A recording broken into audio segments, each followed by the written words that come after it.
of the leaders that you've mentioned. And of course, I saw what the Honorable Kamket said, and also the Honorable Oscar Sudi. The truth is that we know now that they understand that this thing, it is irreversible now. The damage that this government has done to its own reputation is irreversible. They know that there is very little that can be done between now and 2027 to reverse the fortunes of this regime. So you can see that they have become irritated, agitated. The young Kenyans of social media have succeeded in getting under their skin. If you go to a function and speaker after speaker is only talking about social media and curtailing the freedoms of the young people, lecturing us about respecting other people, and yet these are some of the vilest politicians on the mic. They themselves cannot show you the respect that they want other people to show them. So for me, it is the clearest indication, and I want Kenyans to take confidence in the strength of our constitution to defend itself. Nobody can stand somewhere and tell us they will manufacture another president for 24 years. It will not happen. Honorable Kamket should be told it will not happen. This is not 1980. This is not the generation that they used to sell fear to.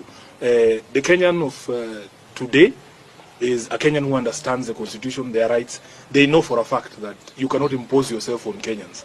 I am telling you, the only way for any elected leader to win re-election is to do the things you promise to do for Kenyans, is to make the lives of Kenyans better. Now that they understand that it is going to be impossible for them to deliver on any of the promises that would make Kenyans look at them favorably, they are now openly threatening to violate the constitution and the rights of Kenyans and to try and force themselves upon the people. As a person who was in the campaigns in 2022, when we were being backed by a sitting president, these are not strange pronouncements. They are very familiar, because there are people in our camp who used to speak the way Kina Kamket are speaking and telling the country, oh, hii kitu imeenda, oh, there's nothing you can do, tutanyorosha wewe, hatuwezi kuachia mwizi. But I'm telling you, with the sort of anger that Kenyans have, the day a Kenyan is given a ballot paper like this, once he crosses against your name and puts it in the ballot box, that's the end of the day. That's the end of everything. So I want to assure Kenyans that this chest stamping should not scare anybody. Just come out and express yourself. Speak, because this constitutional freedoms that we enjoy, they were very hard fought. They were fought for by blood and sweat. You know, you can see that there's a lot of nostalgia from the old KANU hawks to go back to those days where you could just abduct someone and throw them into a prison without trial.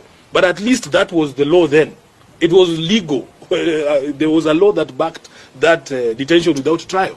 But that law does not exist anymore. The constitution now requires that if you arrest somebody, you have to produce them to court within 24 hours and charge them. And you have to demonstrate to the magistrate why you need to hold them in custody.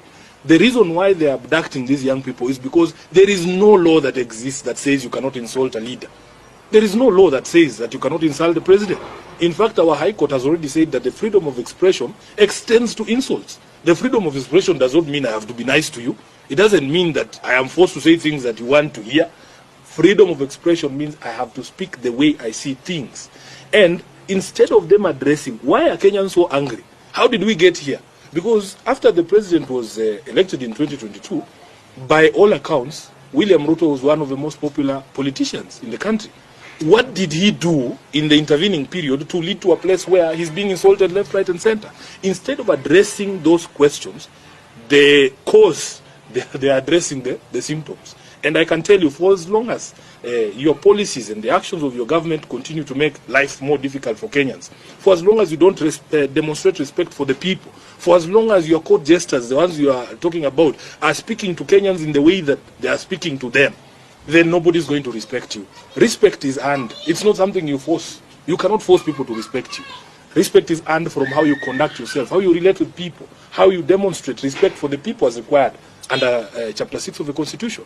So unfortunately for him, he is surrounded by people who have decided that they have to tear him down. They are going to take him down.